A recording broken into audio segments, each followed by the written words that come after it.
Welcome to Discovering.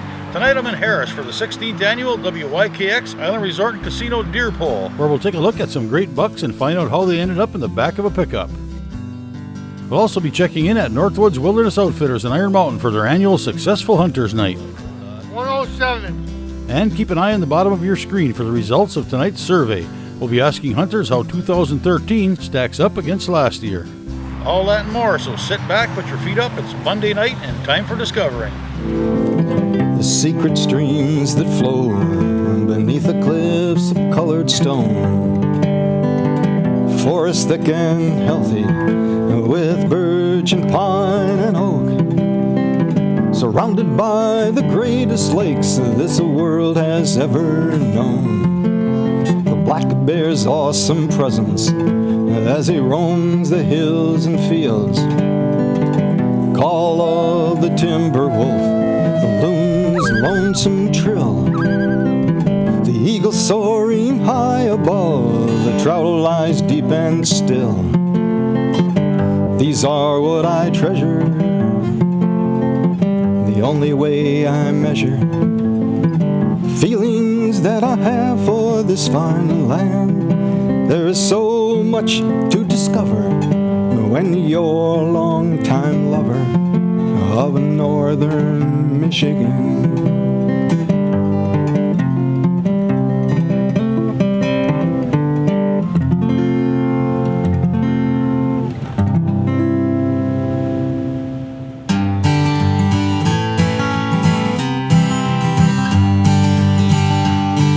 Welcome everybody to the 16th annual Deer Poll at the Island Resort and Casino, Harris, Michigan. For 16 years they've been hosting this wonderful event that brings all of the hunting community together. We're going to see a lot of deer this evening, some trophy deer.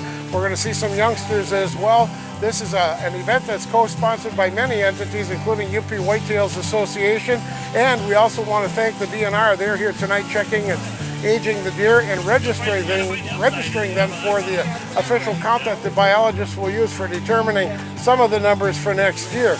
It's a fellowship event that we've been working on for all of these years to show what hunting is all about and what being families together in the hunt are all about as well.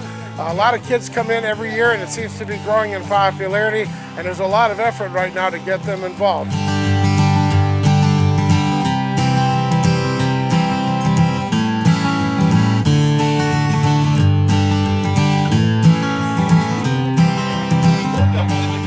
Walked in, he was like, there's a doe in the pile, and he was rubbing his eyes on the trees and like scraping and stuff.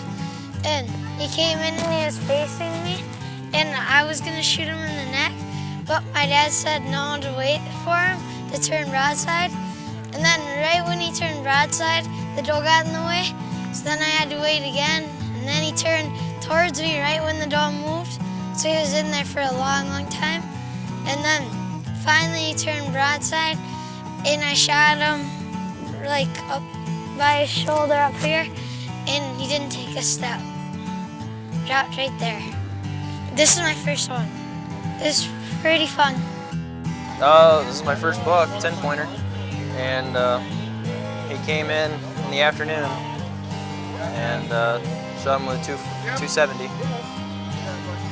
He's close enough for a bow, but so it was a pretty easy shot, broadside, and I was happy. A lot to live up to now. Just keep getting bigger, I hope. Kyle Jenren. Kyle Jenren, and who's that nice fella you're with? Louis Jenren. Louis Jenren, that's your grandpa. Yep. Now you guys are hunting together today? Mm-hmm. Yep. Okay, tell me about your deer. Oh, 8-point buck.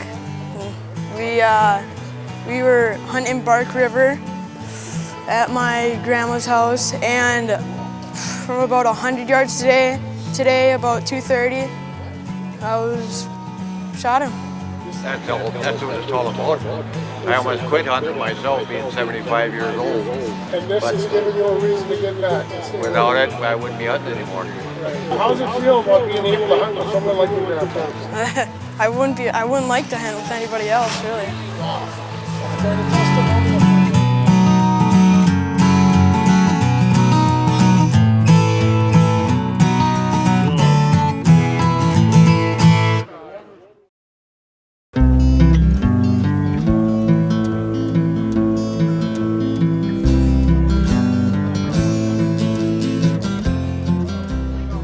down here, as you've seen tonight, but that's not atypical. The entire UP appears to be down right now. Our numbers across the peninsula are reduced from last year, and they're below average. We expected this. We expected to see fewer fawns and fewer year-and-a-half-old deer out in the population. Our check station data is showing that we're getting fewer year-and-a-halves right now. It's a long season, so we'll see what the final numbers show. But at this point in time, we are anticipating that the numbers are going to be down. The wolf hunt is going along, and it's a little bit slower maybe than we had anticipated. As of 1 o'clock today, we've had 5 wolves that were killed in the 3 units. 1 in Unit C, which is over-centered in the Engadine area. 1 in Unit A, which is centered around Ironwood, and 3 in Unit B. I was sitting in a blind with my dad, and we hunted big fields, and You left your man. we were sitting there, and my dad said usually at 5 o'clock, and between 5 and 6, the deer come in the middle of the field all the time, and 4 does came in right after he said that, and then all of them put their tail up and started running away, and then a buck came out, and I knew it was an 8-pointer, and I kept asking my dad to shoot, but it was really far away, so he said, hold on. And then finally, he sat down and he started walking really slowly, so I put the gun up, and I was using a 270, and I aimed high, and I shot, and I hit him on the bottom of the gut. So it was 200 yards away when I shot, and he crouched when I shot, and he put his tail up instead of putting his tail down when I shot. I thought I missed him, and he ran, and then I saw him fall down by a pine tree, and he got back up, ran around the pine tree, and he went around and went down in a gully, and he fell, and we didn't see him, so we had to track him down, and we had no blood trail at all. So then we were walking, and I seen a white patch on the ground, so I scooted over a little bit, and I saw a whole bunch of light brown, and turns out I saw horns sticking out of the ground, so I walked over, and it was an 8-pointer, so I was really happy. So we drug it up the hill, and we gutted it, and we put all the guts down in a ditch, and we went to a creek, and then we took a bucket and rinsed it out with water, and then we put water in it and swished it up in the gut so all the blood would drain out. Then we put it in the back of the truck and went home. I'm 88 years old, and the buck I shot came into the field. There was a doe in the field, and the buck had turned away from me. The next time I looked, he turned broadside, and I fired. And then 1 shot. He took off the field, and just as he got off the field, he dropped. So that was wondrous to me, and I sure appreciated getting it. After that many years that I haven't hunted. About 3 years I didn't hunt at all. That's mostly what I always shoot, it's 8-point bucks, yeah. I never got anything bigger than 8-pointers. But they were nice big bucks, nothing small. This is about the smallest one I ever shot. The biggest buck I shot dressed out 200 pounds. You gonna keep on hunting though? Oh yeah, I plan on it. The doctor told me I'll probably make 100 years. Got a good start anyway. Sitting in the blind, it just got light out around 8:20. It came over a little rock knoll filled with grass. Then it started running towards the swamp. Yelled at it once, it didn't stop. I yelled louder, it stopped. Then once it stopped, I pulled the trigger and it ran 20 yards and dropped right there. Saturday morning, sitting in the blind, I got out there about 10 to 6. I had a little fawn in the bait pile to my right, and then he came out. I had about 2 seconds to decide if I was going to shoot it or not, and seen the main beam on him and pulled the trigger, and it was 6:35 when I shot him. Like 8 hours later, we finally found him, and it was only 20 yards from where I shot him. I helped out the first time, and we couldn't find it, and then my mom's cousins and our cousins came down and helped my dad find it. Well, I was watching, my mom told me to put my gun up on a doe that was on the bait pile, and just see if I could see if it had any horns. and I said it was getting kind of too dark, and then she saw another one coming, and she said it might have horns, and I seen horns on it, and I shot it in the neck, and I dropped it right there. Shot this buck this evening around 5 o'clock. Just prior to that, I was using my grunt tube. Whether or not that did any good, but he had about 7 does in the field eating, and then they all turned their head and looked off to the side, and I looked, and there he was, around 5-ish, and shot him in the front shoulder. He ran maybe 100 yards, something like that. And I saw this buck exactly a week ago today, around 9:30 in the morning, out in the field chasing does. So I knew he was in the area. It's got character, the split brows, unique deer. And we come here to register deer and look at what people have brought in and hear what the hunters have to say.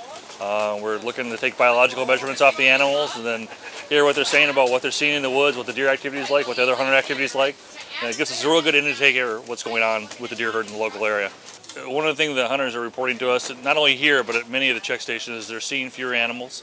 And that's what we would expect, given we had a very difficult winter last year, especially the long, difficult spring where we had a late breakup.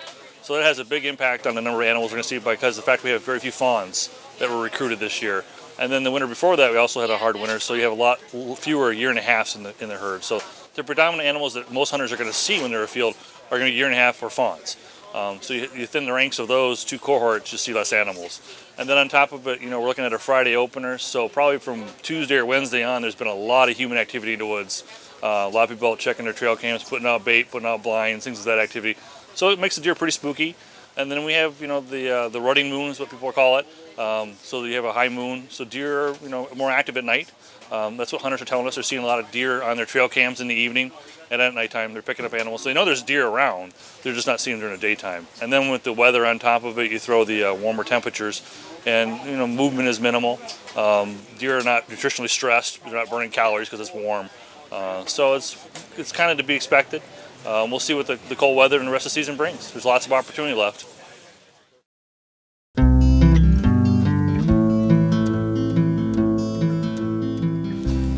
One of the best parts about shooting a deer is eating it.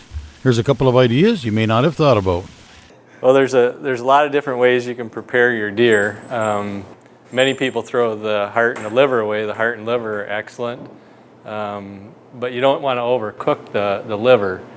You do it in liver and onions or in mushrooms, however you want to prepare it, but don't overcook it, just so it's pink inside. If you like heart, you can take and hollow out the heart, get yourself some stovetop stuffing, doctor it up with some mushrooms and onions, stuff the heart, put it in a crock pot, and let it go until you can cut it with a fork. It's excellent. The back straps, which everybody likes, there's a lot of different ways of doing those, but one of my favorite recipes is to fillet the back strap out so that you have a flat piece of meat, nice square piece of meat.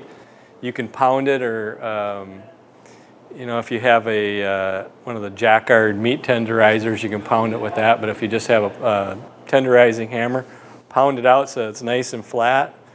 Take some avocado, mushrooms, and onions, and whatever spices you like to cook with.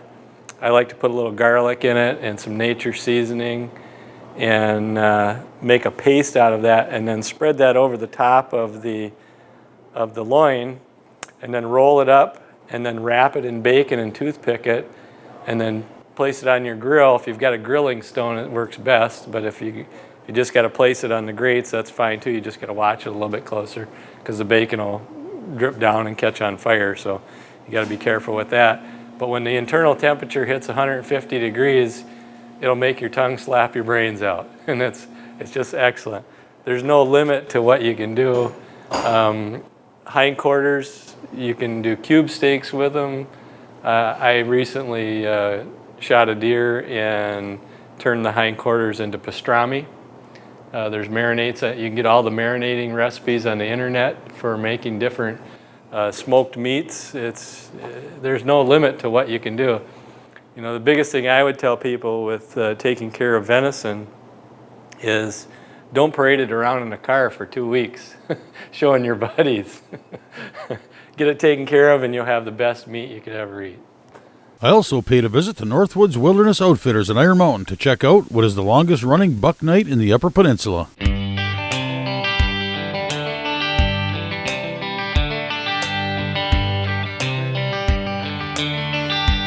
Well, this is our 18th annual buck night. We're the oldest running buck night in the UP, so something that we take pride in, and another good crowd, a lot of kids, some nice deer.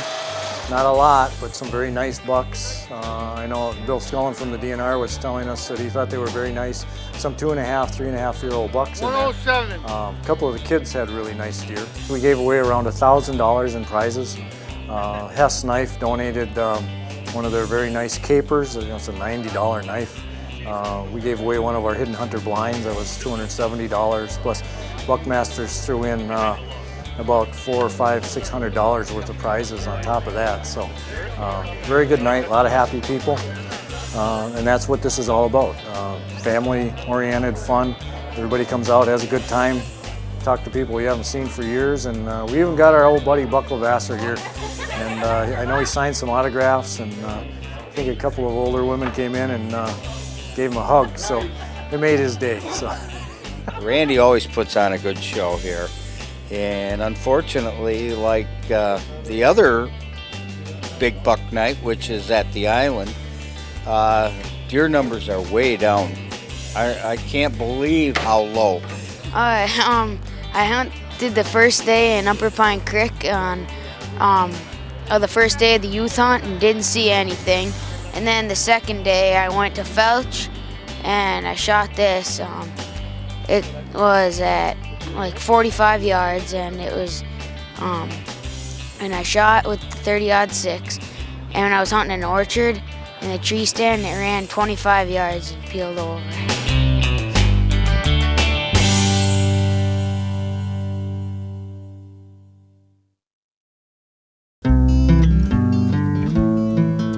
So this is my first buck. I walked in 15 yards from the blind, and then I went out to the bait pile.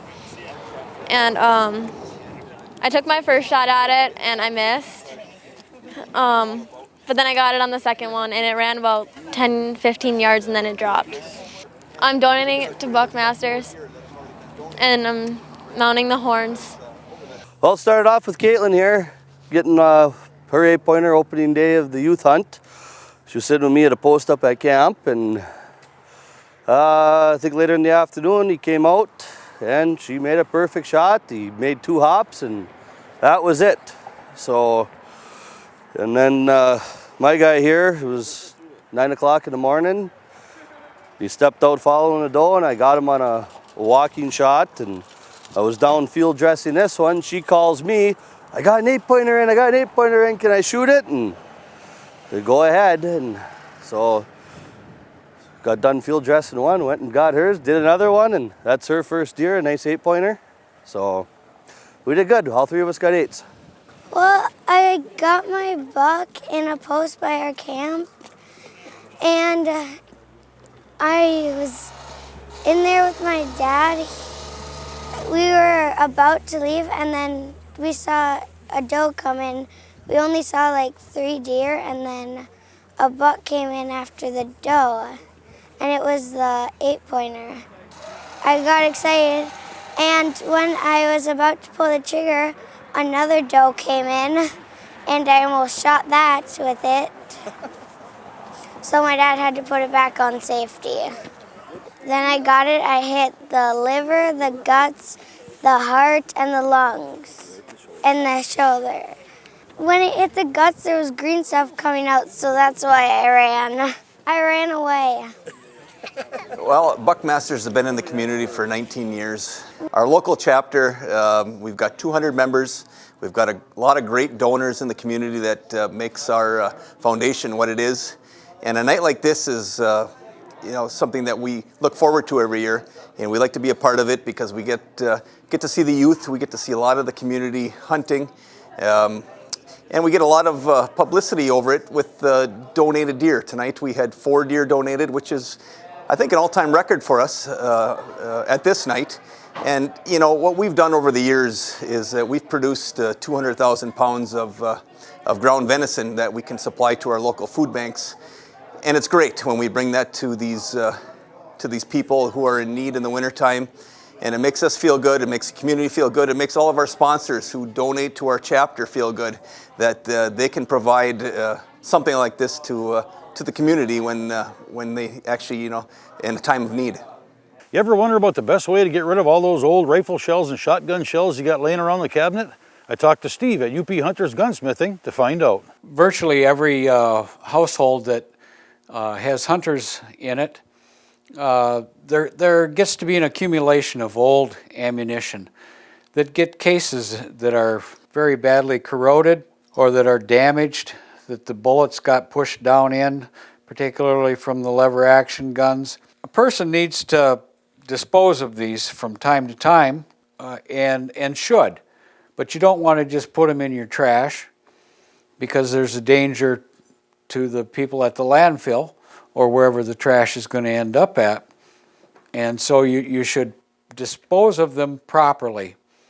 So get yourself an ice cream pail or a coffee can, put a bunch of WD-40 in it, and you can buy WD-40 in bulk very inexpensively, and submerge the shells in that, leave them there for a week.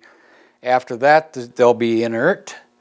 The primers will be penetrated with the WD-40 and will not be a viable primer any longer, and then they're safe to dispose of just in your trash. Just drain them, put them in with your trash, and send them to the landfill, and nobody will try to use these shells that should not be fired because the powder is not going to be stable in them, the primers aren't going to be stable, you don't know what's going to happen when you fire them. Well, that's it for tonight. Congratulations to all the lucky hunters, especially those lucky enough to connect with their first buck. And good luck to all the hunters on what's left of the firearm season, along with the upcoming muzzleloader and late archery seasons.